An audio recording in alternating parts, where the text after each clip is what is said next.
In this tutorial, I'll show you how to change the text color in Notion. By the end, you'll know how to apply text colors and background highlights to make your pages more organized and easier to read. Open your Notion page and select the text you want to format. A formatting toolbar will appear above the selected text. Click the color option in the toolbar.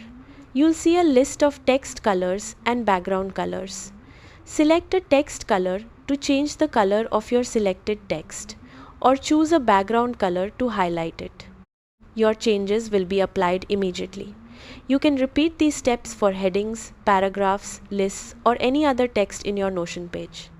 If you want to remove the formatting, select the text again, open the color menu, and choose Default to restore the original text color. If you don't see the color options, make sure you've selected the text first. On the mobile app, tap the selected text to open the formatting menu, then choose color to access the available options. That's how to change text color in Notion. Thanks for watching.